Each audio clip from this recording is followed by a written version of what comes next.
Here we go, and lots of people coming in. Good evening, everyone, and welcome to the webinar. Inevitably, it will take people a minute or two to join. So while we're waiting for everybody to join, you'll see that there is a chat box. And why don't you put your name and where you're joining the webinar from into the chat, and we'll just get a sense of who's joining this evening. That's great. Some people from Edinburgh. We're bound to have further afield. Excellent. We've currently got 90 people in here, and I think we were well over 200 who had registered.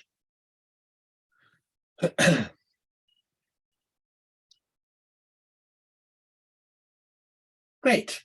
So I'm just going to start as everybody else joins the event.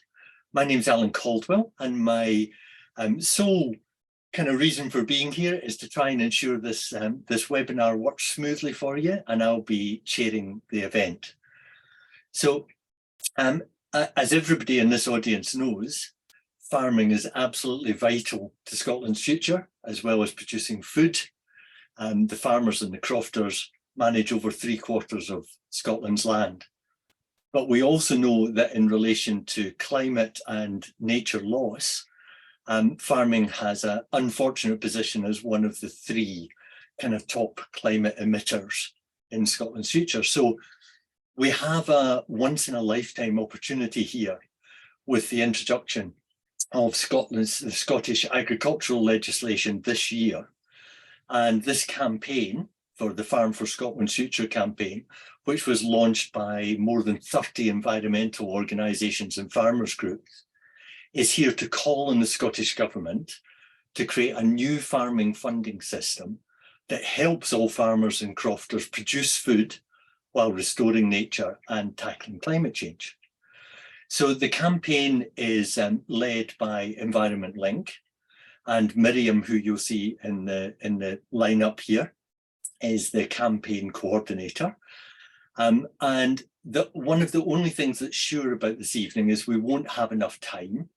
So what I'd like to ask Miriam to do is, if you can post the website that's relevant that people can come to for more information and contact, that would be good if you post that in chat. And also perhaps your email address, Miriam, so that people can follow up with you after the event. Great. So this evening, we've got 3 fantastic speakers for you. And following those 3 10-minute presentations, we will have a question and answer session. We will finish by 7. And if you need to leave before that, that will be absolutely fine. So in order to make this as interactive as it's possible with a webinar, you'll see that there is a chat function, which many of you have been using. And what I'd like you to do as the webinar progresses is, if you've got any comments or helpful links or advice, please post them in the comments box. But you'll also see that there is a Q&A box as well. And in that Q&A box, what I'd like you to do are 2 things. One is, as the webinar progresses, please post questions for the panel in that. And also you'll see that you can upvote a particular question by adding a thumbs up. Please do that as well, because obviously the question that gets the most votes and thumbs up are the ones that we'll tend to go to first when it comes to that point. Good. So if everybody's clear, we're going to move to our first presentation. I'm going to invite Ruth Taylor. And Ruth, actually, forgive me, first error of the evening, Miriam is going to run a poll. We're going to do 3 polls during this. And you'll see a poll has just popped up on your screen. I'm going to give you 10 seconds to click your answer to that one. Just get started. And we'll run another couple of polls, which are slightly more kind of substantial in their content. We'll run them after the presentations. Great, there you go. You can see what's happening to the answer to that. Thank you, everybody. So now I'll get it right this time. I'm going to pass to Ruth Taylor, and Ruth is the Agricultural and Land Use Policy Manager at WWF Scotland. Ruth, over to you. Thanks, Alan. I'm just going to attempt to share my screen and hope my laptop doesn't crash again like it did last time. Can everyone see what they're supposed to see on my screen? Fantastic. Perfect. That's great. Thank you. Okay. Hi, everyone. Good evening. I'm Ruth Taylor. Like Alan said, I'm the Agriculture and Land Use Policy Manager based in Edinburgh at WWF. I'm currently speaking to you from Glasgow, but it's amazing to see so many people join this webinar and see that so many people are so passionate and keen to learn more about the campaign. And it's great to see so many people from lots of different parts of Scotland joining, including from Clackmannanshire, which is where I grew up. So always nice to see the smallest part of Scotland represented. I'm going to give a very brief overview of the campaign and the policy context, and then I'm going to pass to other speakers who'll be able to give you a lot more information about farming and crofting and what that means in the real world. So Scotland's farmers and crofters are key to Scotland's future, as well as producing food. They are key in the fight against nature loss and climate change. In the last 50 years, changes to farming practices have favoured industrial farming systems, and that's largely been driven by policy, trade, and technological advancements. And in this in turn has led to increased greenhouse gas emissions and nature loss. And although some land managers have taken steps to manage their land in climate and nature friendly ways, the agriculture sector is going to need to do a lot more if we're going to respond meaningfully to the climate and biodiversity crises. So we know that every sector in Scotland is going to have to change how they function and continue to reduce their greenhouse gas emissions if we're going to meet our 2045 net zero target, as well as our 75% 2030 target, which is just 7 years away. Until recently, emissions from agriculture hadn't declined for over a decade, and agriculture remains the third largest source of greenhouse gas emissions in Scotland, behind domestic transport and business. And in 2020, agriculture represented a fifth of Scotland's greenhouse gas emissions. And the Committee on Climate Change has now warned that agriculture is a risk to us achieving climate mitigation in Scotland.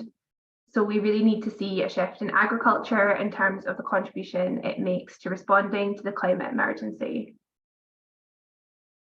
Agriculture also has a really big impact on nature. 70% of Scotland's land is under agricultural management, and so farmers and crofters have a really important role to play in protecting and restoring nature. Unfortunately, the biodiversity intactness indicator ranks Scotland's biodiversity intactness as 28th from bottom out of 240 countries, which means we've lost over half of our historical terrestrial biodiversity in Scotland. And the State of Nature report showed that between 12 years, between 1994 and 2016, 49% of Scottish species decreased. I'm sure some people who are attending this webinar are familiar with the Descriptor review, which highlighted that the way that we engage with nature is endangering future prosperity for future generations. And so for me, responding to the climate and nature emergency through agriculture and changing the way we practice agriculture isn't just about responding to climate change targets or targets that we set later this year in the Natural Environment Bill that will, come into force or be real in 7, 10 or 12 years time. It's really about protecting the prosperity of future generations and future people in Scotland. So now I'm going to talk a little bit about why we should change our farming practices. And there are huge benefits to resilience and profitability by farming in more climate and nature friendly ways. So the amount of Scottish soil lost each year is enough to fill Murrayfield Stadium. It's about 920,000 tonnes, and it costs the Scottish economy £50 million a year. The use of chemical fertilisers also reduces resilience and makes industry susceptible to external shocks and events. It puts huge pressure on the bottom line of farm businesses, nitrogen fertiliser cost agriculture and the wider UK economy £1 billion in 2020. That increased by 80% in 2021, and then it increased by 30% in 2022. And this doesn't include the huge environmental cost of applying huge amounts of nitrogen fertiliser to Scottish crops and grassland. We also know that climate change is already impacting Scottish agriculture, and now we're in a situation where we're likely to have to play catch up. In 2017, the beast from the east, extreme weather, cost the Scottish agricultural economy £160 million, and we saw extreme weather events last summer with drought, SEPA, suspended abstraction licenses into catchment areas.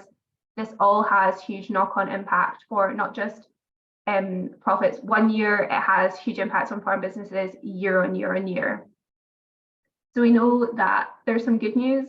Nature-friendly farming will make our farmlands more resilient, it will lock carbon into soils, it'll increase the number of insects pollinating crops and managing pests, it'll hold back floodwaters, and it'll also insulate us from external shocks, things like the war in Ukraine. We won't be reliant on nitrogen fertiliser.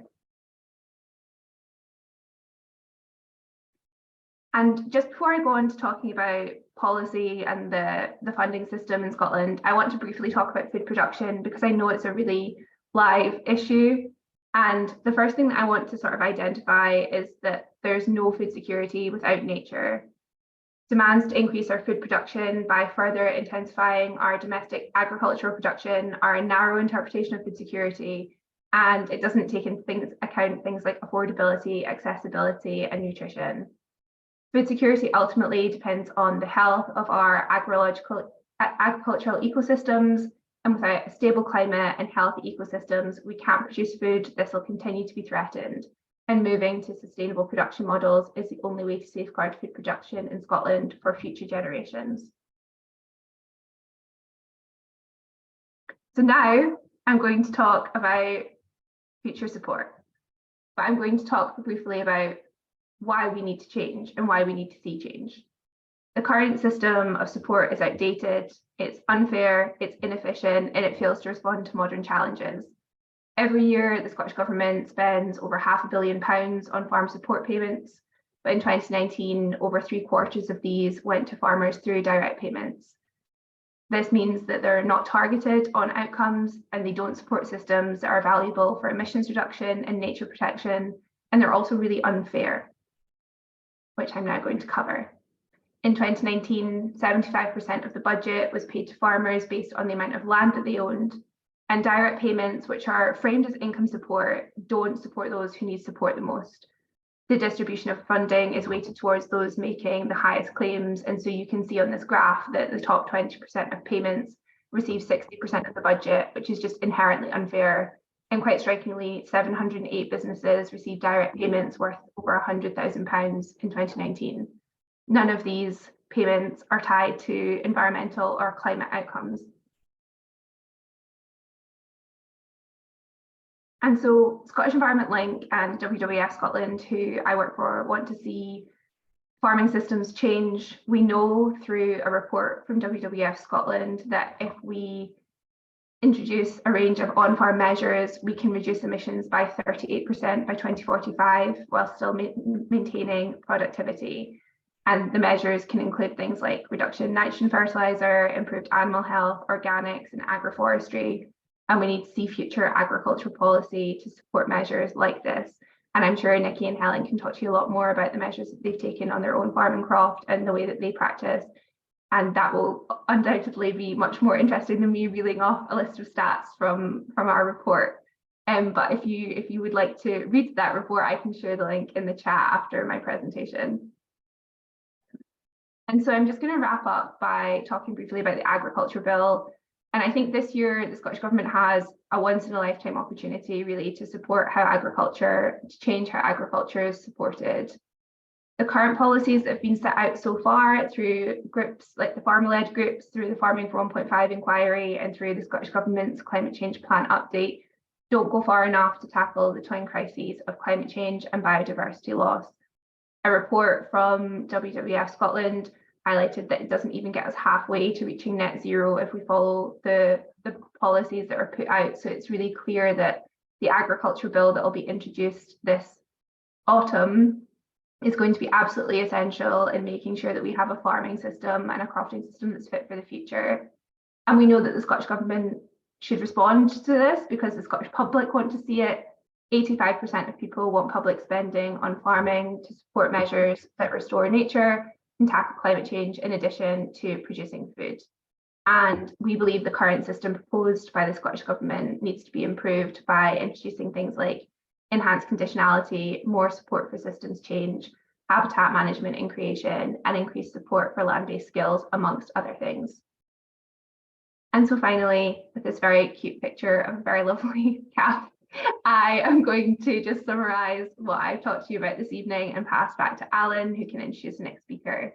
So I just really want to emphasise that Scottish Environment Link really do recognise the role that farmers and crofters have to play in responding to the climate and nature crisis while continuing to produce food, to underpin local communities and to play a really important cultural role in Scottish society.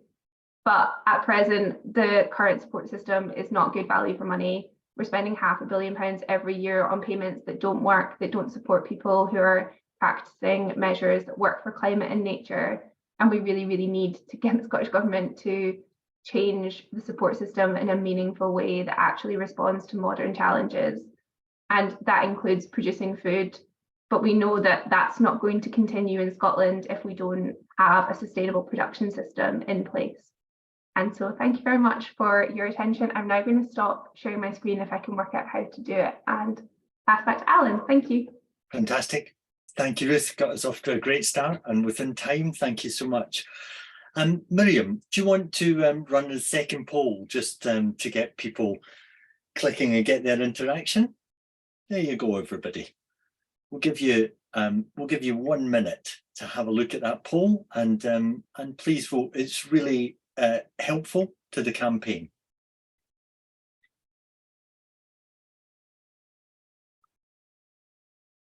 Thank you. I'll leave you to keep doing that for a moment, and also to encourage you, we've got 3 questions so far, which is great. So please remember, put your questions in the Q&A. Oh, we seem to have 7 now, all of a sudden. Excellent. And please upvote the questions so that we can get some priorities when we come to that session. Good. Still voting, another 10 seconds and then we'll move on.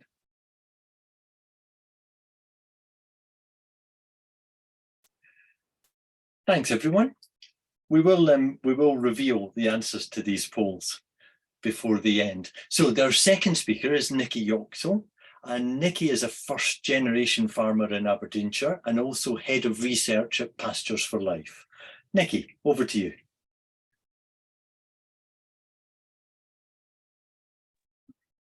Thanks ever so much, Alan. I'm just going to turn my video off while I present due to my slightly dodgy internet connection here in rural Aberdeenshire. So absolutely delighted to join you this evening. And I'm going to quickly give a whistle-stop tour of what ecosystem-focused farming can look like in a livestock system in the uplands and kind of try and highlight some of the stuff that Ruth was talking about and making reference to in terms of farms that are already working towards promoting biodiversity gain, carbon sequestration, healthier soil. So yeah, as Alan said, I'm a first generation new entrant farmer and I work with my husband James as a grazier. So we don't have much land ourselves, but we work primarily now with Highlands Rewilding to offer grazing services with them, but we also have shared farm agreement with another neighbour and do some other kind of local grazier contracting and support. All of our land is permanent pasture, so it's species rich grassland, ancient birch woodlands as well, heathland and peaty moorland. We run 2 herds of our own, the Wee Mob, who are primarily Shetland and Galloway cattle, and we've also just started a second pedigree Angus herd. We also do quite a lot of contract grazing for other people. So at any one time, we can be managing about just over 120 cows as we are managing our own and other animals for other people, as I said. Our cattle are out all year round and we calve May to June. We have direct beef sales to our local customers. So we only sell to people in Aberdeenshire and the Highlands, a little bit into Murrayshire as well. And as I said, we're working currently primarily with Highlands rewilding. And I'm going to talk through some of the things that we're doing that are helping to support nature restoration on the sites where we graze. So the first one is adaptive multi-paddock grazing. And this might be something you've also heard of as mob grazing. And basically it means that we use electric fence to move our cattle around the paddocks and the woodlands in order to accurately monitor and create animal impact. So in this field here, this photograph was taken back in the summer when we had all that very hot weather. And you can see we've got, because we create a lot of rest in the system and the cows can't just go wherever they want to, whenever they want to, we're able to support flowers like this greater knapweed to fully express itself and flower, which is obviously great for pollinators. And we see these pockets of flowering plants all over the estate. And this is land that came under our management a year ago, actually a year ago today, and we're being able to see much more kind of flowering plants being able to do their thing and nature habitat and food. And across our sites, whether they're slightly more improved pastures like this is agriculturally improved, or whether they are species-rich grasslands, creating rest in the system is really key to enable soil health to improve, create ecosystem functioning, and also to have these different flowers able to express themselves. The other thing that we use as a kind of cornerstone of our approach is silver pasture, which is basically the intentional integration of livestock and trees. And it's a form of agroforestry, which Ruth mentioned in her presentation. So agroforestry is basically incorporating trees and agriculture together. And one expression of that is silver pasture, which is grazing cattle in and amongst trees. And this is thousands of years old. This is nothing new. And there's some fantastic examples in the Dehesa in Spain and all across the world, brilliant examples of such approaches. And it has multiple benefits. Obviously, we've got the above ground corp.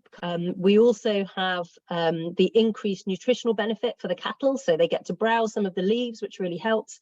Managing their grazing through the woodlands means that we're able to support natural regeneration of trees and saplings.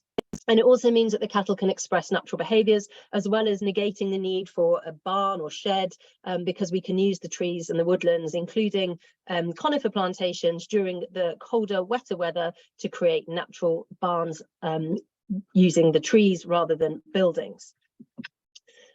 Apologies if any of you are eating your supper, but for sharing a cow pat just at this moment. But any of you who know me at all will know that I'm fairly obsessed with cow pats and monitoring them. And this is because I'm pretty obsessed with dung beetles. And so we try really hard not to use any anthelmintics, and that's basically wormers. And we haven't used any wormers since starting our herd almost 5 years ago. And this is something that is really, really important to us, because it means that because the dung has a huge benefit to the soil. It creates soil health, adds fertilizer to the soil, because we're not having to do that through any synthetic fertilizer applications. But this stuff is just magic. It creates habitat for different bugs at larval stage. It's a home for dung beetles, and particularly in the winter months, because so many animals are housed over the winter, we have a real lack of winter poo out in our fields. So pats like this in these shoulders of the year and in the colder months, even though just now dung beetles will be deep below the ground hibernating, when it does get a bit milder, we need to make sure that there's plenty of places for them to go. And that obviously supports our ground nesting and wader bird populations, because they love having a good bury about and a scratch about in the pats, as do badgers and other mammals as well. So reducing our anthelmintic use and not using any at all through doing ongoing monitoring and assessment of our herd means that we can keep our dung pats really healthy, and that can only be good for soil and for insects. And coming to insects, one of my favourites, which is not dung beetles, but the green dock beetle, which I think is what a beetle would look like if you asked a child to draw them. So we don't use any weed killers on our farm. We recognise the role that things like docks and thistles have. Not only do they enable food for invertebrates, so we can see here that these beetles are having a lovely munch on these leaves, but during cold weather, particularly back in December, we had a really long, cold, snowy snap where we had quite a lot of snow. the thistles and docks managed to sort of stand up in the snow and create a brilliant food source for birds as well. So we have a lot of finches landing on the docks and eating those seeds. These plants also have phenomenal root systems, really deep tap roots that go into the ground and smash through any compacted soil that is that comes about because of historic overgrazing. So we recognize the role that these plants have, and actually through our process of mob grazing, as I talked about earlier, we see over time that they actually disappear and move around the farm and don't really become a problem. So it always upsets me that they're on this list of injurious weeds, because actually these plants have a really important role to play. I'm not saying every farm should just let their docks and their thistles run riot, but I think we sometimes go a little bit too far in creating tidy farms, and in a wilder farm system, we are pretty encouraging of mess. So the underpinning kind of part of the profitability of this business is animals that can thrive in our system. So this is Betty. She's if I had 100 Bettys, I'd be very happy. Our animals are low input, so that means that they have very low inputs on time and money. We move them daily, so every single day with electric fence, but we love that, so that's fine. They're 100% pasture fed. They do get some hay in winter, and we also enable them to browse the trees, but as I said, we carefully monitor that so that there's no tree damage. No routine meds, wormers, no routine minerals. We try and use species-rich hay as well as hay that we cut at home to give them the mix of minerals that they need. Again, we're monitoring that with blood sampling. We want fertile cattle, fertile cows that are good mothers. We use natural weaning to sort of test them and push them a little bit more, which they absolutely thrive on. Currently, most of the calves are getting kicked off by mums at the moment. We have zero intervention, so at calving, suckling, nursing, these cows have to do everything themselves without our input. And if they do require input, then that does mean that the cow isn't able to stay in the system. And I think what we need to be really focusing on is that nature and nature restoration and biodiversity is what enables us to have the cattle that we do, and the cattle that we do enables us to work with nature. So it very clearly shows it's not one or the other. We have to have food and nature. We have to have livestock in these systems that are enabling us to create much more diverse agroecosystems. And as I said, they're 100% pasture fed, which has multiple benefits in terms of the health of the meat. But it also means that we're not buying in or bringing in acres or concentrate or soy from anywhere else. Having this approach means that we get more structural diversity for wildlife. So in that photo, you can see lots of kind of scraggy dead grass and nice fresh grass as well. And this would have been taken I think autumn 2 years ago. And that structural diversity means there's loads of places for voles to live. And if you've got lots of voles, that means you get lots of birds of prey. So that rest and quick graze enables plant expression to support species richness. And I know that I can see in the chat, in the participants, there's some other farmers who are doing this stuff. So this is definitely not just us. There are loads of farmers across Scotland who are really committed to this sort of farming and are getting some brilliant results all across Scotland in different places across the country. As I said, we move our animals daily, probably more than 330 days. There's the odd day where we leave them for a couple of days if we're going away or something. But that constant monitoring those daily moves reduces the risk of too much impact or overgrazing or poaching, and which is where the ground gets all muddy and pugged up. And it optimizes utilization to meet our grazing goals. And as I said, we absolutely love it. I know that I've got 3 seconds left. So on the right hand side, organizations I'm involved with, so Pasture for Life, Nature Friendly Farming Network, Soil Association and Nature Scott. There was a question earlier saying if you're in the public and you want to get involved, then definitely look up those. And our website, grampiangraziers.co.uk, is also on screen. And if you use Twitter, you can find me at @HowMill. We're always keen to welcome people to come and see the wee mob. So do get in touch if that's something you'd like to do. Thanks ever so much. Fantastic. Thank you, Nikki. I absolutely love being involved in link events because you learn so much. It's just fantastic. Great. Janine, I see you have your hand up. If you don't mind, if you can put your question in the Q&A or in the comments box, that would be really helpful to us. So before we go to our third and final speaker, we have our third poll. Miriam, there we go. So this is a particularly helpful poll for us in the campaign, just to gauge your response to this, please. We've also got 18 questions in the Q&A. So this is the point where you better make sure that yours is in there. And in particular, if you can upvote other questions that you particularly want answered, that would be very, very helpful to us. Thanks. There we go. You're getting some interesting results. We'll just do another few seconds on that.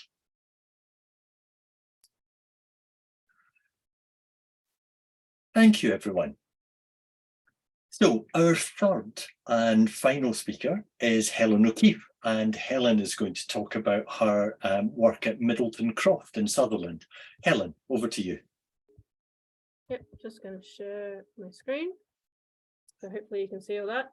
So hi, my name's Helen, and I am here to talk to you about crofting, basically. So for those of you who don't know anything about crofting, I'll give you a quick introduction. So technically, it is the purposeful use of land that is legally defined as a croft. But practically, it's a lot more than that. So it's a communal form of land management and small-scale agriculture that has a great cultural significance even today. It's the main thing that gives local people in these areas the right to use land around them. And it's a big thing that keeps people living on and connected to the land up here. So crofting's only in the crofting counties, which are in the north and west of Scotland. It's usually on very poor quality land, agriculturally speaking, and in a very difficult climate. Crofts, which are the fields that a crofter has for their own use, are generally quite small, but will usually have a share in larger common grazings as well. It's usually grouped together in townships, with the best land in a township is where the crofts are, and then the common grazings are on the much rougher ground further out. It's mostly extensively grazed livestock. It's generally very low intensity. The animals aren't usually housed. There's not much ploughing, fertilizing, spraying, or any of that stuff. Individual croft businesses are usually very small, but the collective impact is quite significant. So crofting makes up 20% of Scotland's agricultural ground, and most of these areas are classed as high nature value areas, and they include internationally significant habitats like mucka, blanket bogs, and species-rich limestone grasslands. And crofting has maintained these habitats in these areas for hundreds of years. So I've got 3 crofts, making up just under 3 hectares of in-by or good ground, and I've also got shares in about 1,500 hectares of common grazings. My main crofting activity is sheep. I sell meat, wool, yarn, and skins direct to the public. I do some small-scale horticulture. I've planted a lot of trees for shelter and biodiversity, and we're also cutting our own hay now, which we're quite proud of. I also co-founded a local food hub a few years ago, and we communally market, sell, and distribute a range of food produced in our community. It's really good quality food, it's fresh, high animal welfare, and it's non-intensively produced. It's basically low impact food. And with ultra short supply chains, I hope it's doing a little bit to reduce some of the global environmental impacts of food. We're making this good food more accessible to a remote and rural population. And we're also helping to build viable food production businesses locally. So why is crofting so good for nature in these areas? Basically, it's because it's really low intensity and quite varied. So the combination of really poor ground, difficult climate, and the small scale means that you never really get enough return if you're going to plow in money, machinery, chemicals, feed, and paid labor. So there's never been that incentive to intensify the farming. The systems remain very low input and obviously low output to correspond with that, but it's very much within the limits of the land that we're on, and it leaves loads of space for the nature to thrive around it. There's a variety of different habitats on our grazings, and especially with the different management of the many small in-by fields, it's really good for biodiversity. And even here, with such low intensity agriculture, there's a lot of species like lapwing and corn buntings which have adapted to rely on human agriculture. So we're actually seeing declines in some of these species because there's not enough crofting. Most of the habitats up here need some level of grazing to keep them in good condition, and crofting provides that grazing. The crofting is also incredibly important because it's kept people on the land, and more people means stronger communities up here. It's also kept the responsibility for managing this land in the hands of local people. So this means that the people that are in charge of the land management are seeing it day to day, and they care not only about the land, but also about the other people and the communities that are on and around that land. There's a range of different people involved in making the decisions, which means you get a lot of different views and inputs, and hopefully then you're getting a more balanced approach. So if about 10% of Scotland's total land is high nature value areas under control of crofting, what are the alternatives to crofting? And why should we choose crofting? The main thing that people talk about as an alternative is to rewild, something where you remove all the agriculture and just have wild land.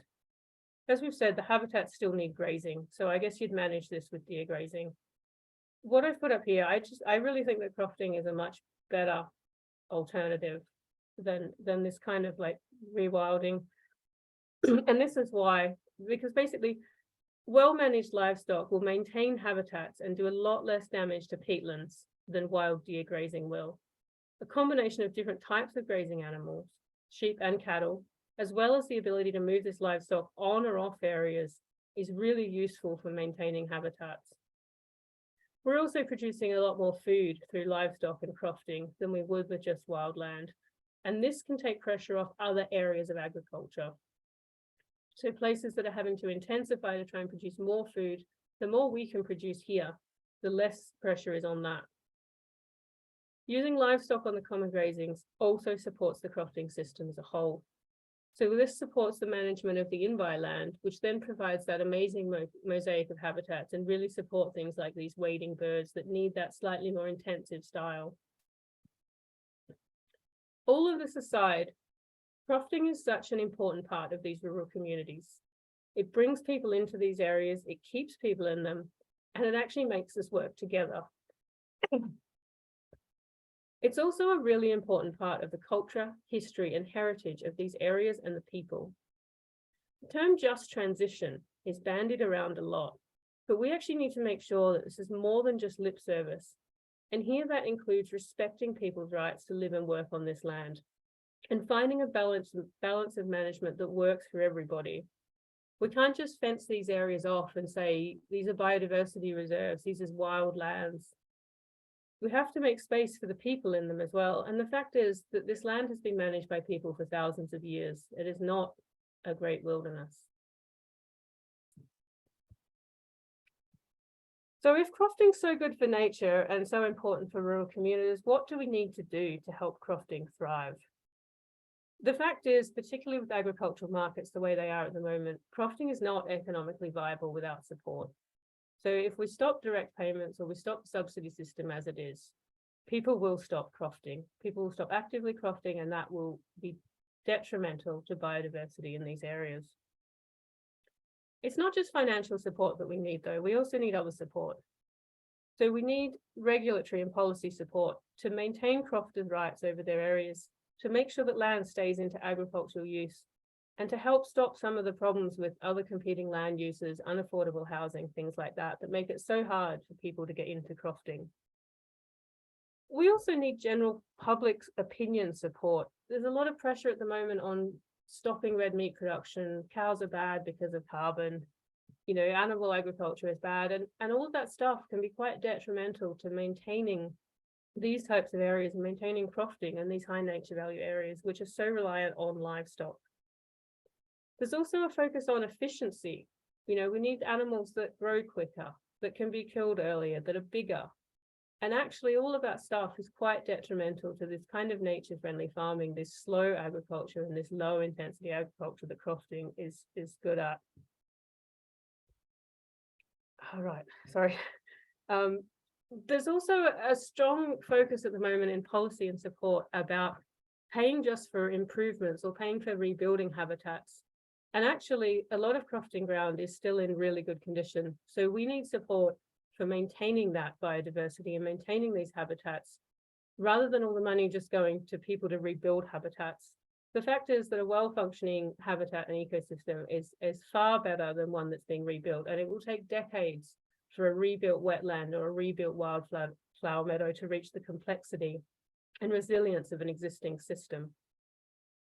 So whatever support schemes are done, we need them for crofting to be locally led. We can't have cookie cutter solutions that you must do this or you must do this. We really need people to be coming out and working with people on the ground in these areas to find a system that really works best for them. We need the system to support small units, especially small horticulture, and we need them to make allowances. As I said, these areas aren't as efficient. They're never going to be, and they're not as productive, but we need support for that because of the biodiversity and the communities that this supports. So I'm just going to finish off with, these are all a bunch of pictures from our township. Here in Ascent, we're generally recognized for our scenic landscapes, not as a biodiversity hotspot. But honestly, the biodiversity and the quality of the habitats we have here is amazing. We've got oyster catchers, golden plovers, curlew, mountain avens, saxifrage, eagles, orchids, butterflies, moths, water voles, and many more, and not just a few, but honestly, loads of these things. Despite all this, we don't get any extra payments on subsidies or incentives to manage this stuff. And when we did put in an application for an agri-environment scheme, it was rejected because we weren't considered worthy enough. So shouldn't we be supported, or shouldn't there be more support for managing these incredible places rather than just fixing places that are already broken? Thank you.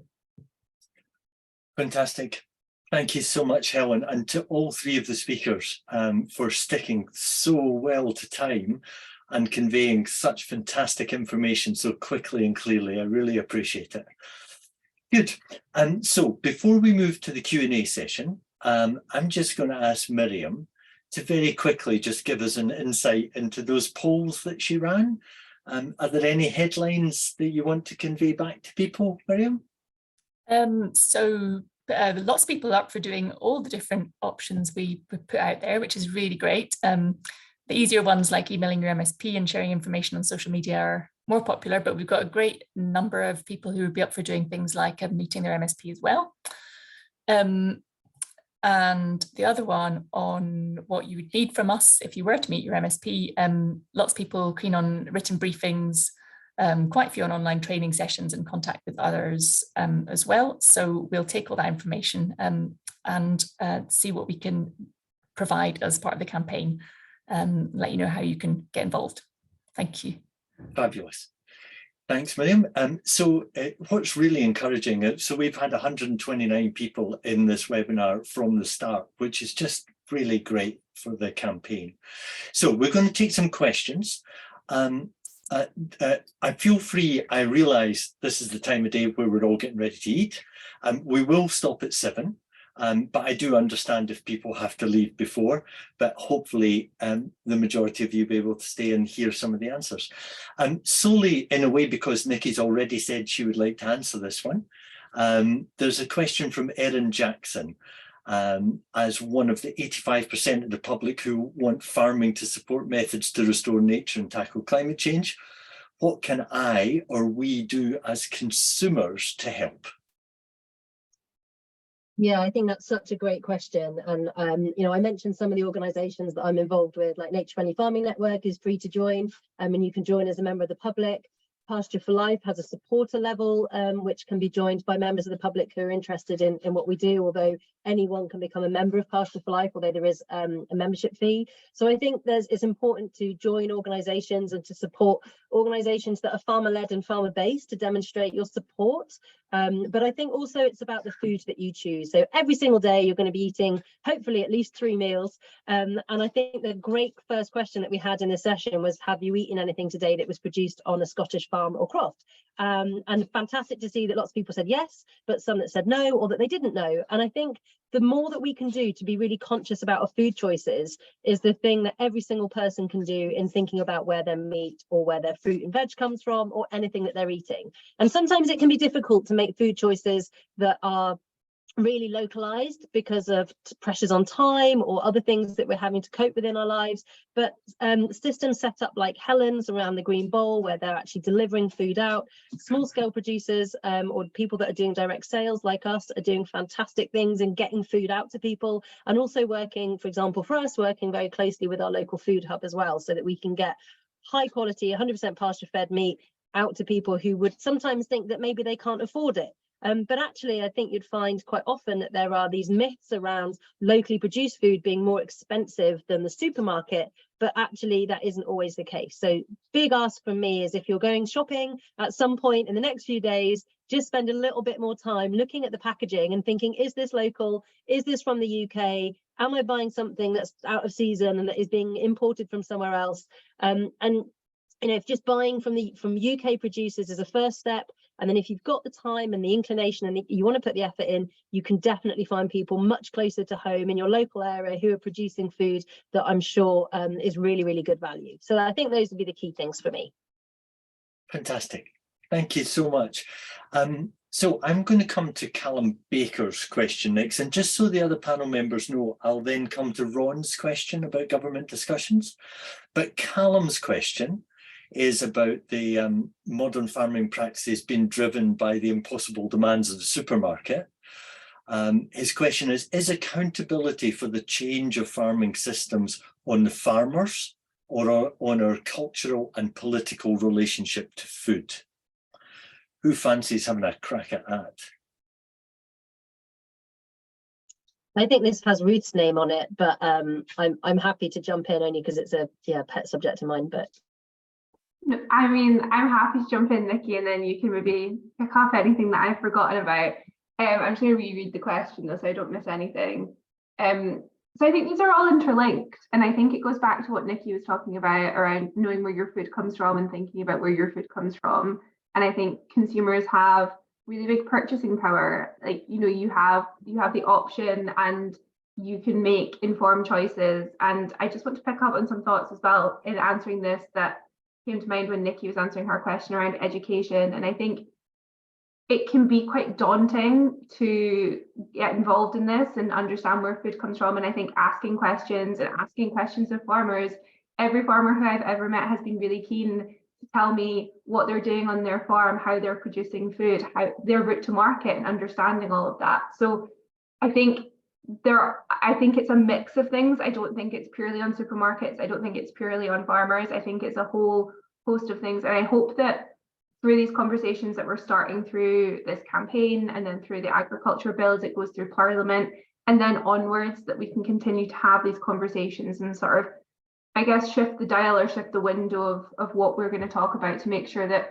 supermarkets are responsive, government is responsive, and on produce from abroad, government is responsive and acts in our best interest when creating trade deals with other countries. Nikki, did you want to come back in on that? I guess there's some really interesting research, and it informs a lot of my work in my PhD, that Dave Abson and his colleagues kind of put forward, and it's on the systems thinking work that Donella Meadows started out years ago. And it says that basically, if we want to have true transformation in our systems, then we need to kind of implement 3 levers for transformation, and these have to operate at a deep level. They can't just be kind of surface level. And the 3 levers that they talk about are restructuring our governance and our systems, which I think is a key one and generally is the one that creates most problems. Rethinking the way that we learn, and actually as farmers and as the agricultural sector, we're doing much better at this, and we're really recognizing the importance of peer-to-peer networks and social learning networks for changing our practice. And the third one, which is the one that is most important to me, is reconnecting with nature.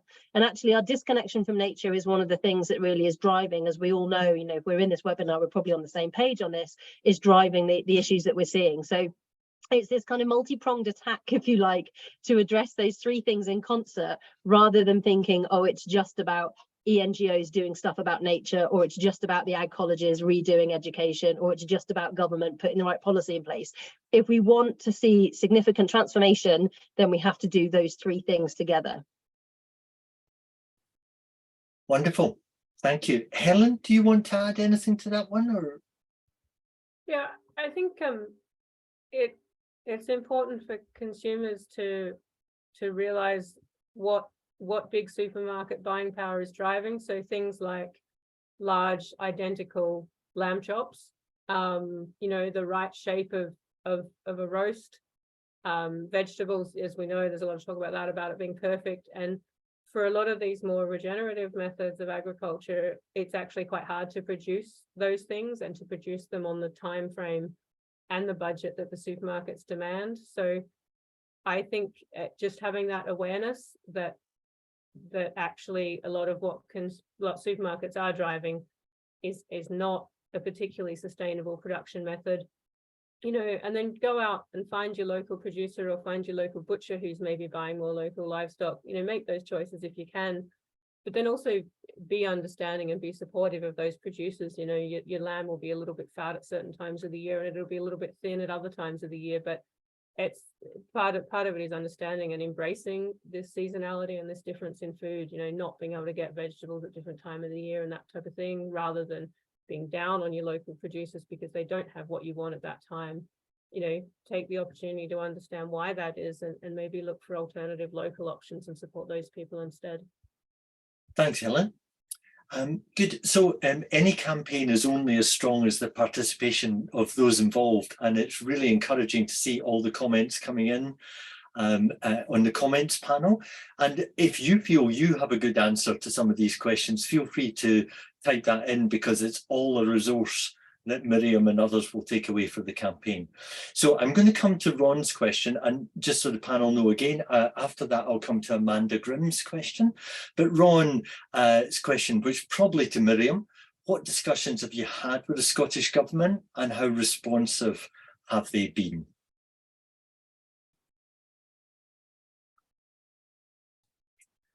I wonder if actually that would be better coming from Ruth, since you're one of the people who meets with government officials. There we go. Ruth? Yeah, sure. I mean, I can answer this in terms of, and maybe Nikki wants to also add because she's on the ARIOB, which is a horrible acronym that I can't remember the full term of, the full name of, the Agriculture Implementation Oversight Board. There we go. So we've had some engagement with Scottish Government. I think civil servants have been interested to hear what WWF and other organisations within Scottish Environment Link want to say. I think, as always, it's difficult trying to get attention when it's a very busy time when there's a lot going on, and I would love to engage with the Scottish Government more.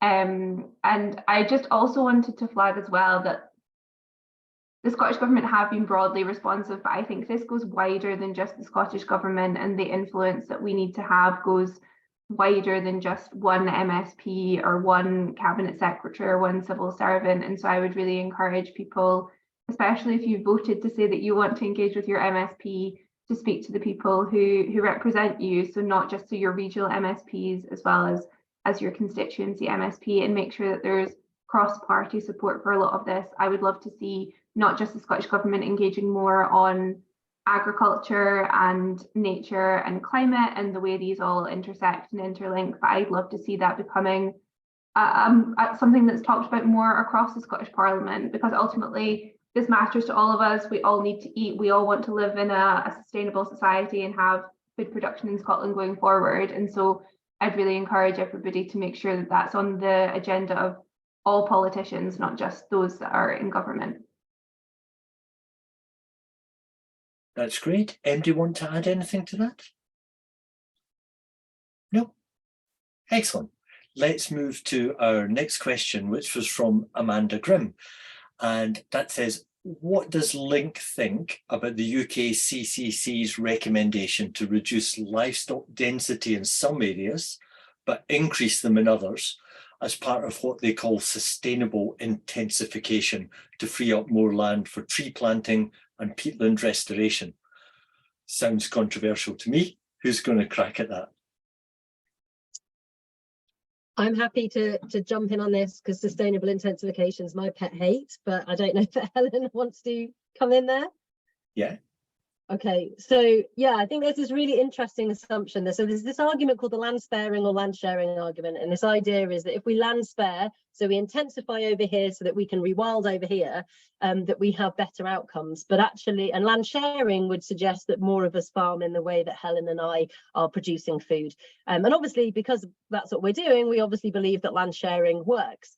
But actually, I think that there is an underpinning assumption that is made by land sparing evangelists, if you like, which is that nature sticks to boundaries, and it doesn't. So as humans, particularly those coming from a historically colonial power, we like our maps, we like boundaries, we like putting flags and things, and we like saying this is what happens here, and we're going to control what happens in all of these places. And actually, our natural ecosystems don't work like that. They work outside of our boundaries. They work in a 3D way. We've got airspace that is inhabited by birds. We've got beneath the soil, which we don't always think about, and water flows across our ecosystems that don't necessarily follow the way that we want them to follow unless we do significant groundworks. So the idea that we can intensify agriculture somewhere and that the impacts of that will not be felt anywhere else is nonsensical. The idea that we can control where nature is and access is, and we can determine where nature should be, to me just kind of smacks of arrogance as a human species, and continues to demonstrate an inability to kind of exist as part of nature, and continues to see nature as a sort of theme park that we can put in the corner and that we can go and observe but not be part of. And as I said previously, we need to, one of these kind of strong levers for transformation is reconnecting with nature. So if we're going to put nature over in a corner and put a fence around it, then actually what happens is that we further disconnect ourselves from nature, and we continue to make bad decisions, and we continue to intensify. And actually what we then end up with is even more intensified land, the sort of Jevons paradox of that inevitably ensues. So I'm always very wary, and what I'm really delighted about, as I said, we work with Highlands Rewilding, which is a rewilding business that actually is saying, let's integrate food systems into rewilding to help local prosperity and bring people back to the land, rather than saying, actually, we're going to shut this off and no one can come here, and the only people we're employing are tree planters.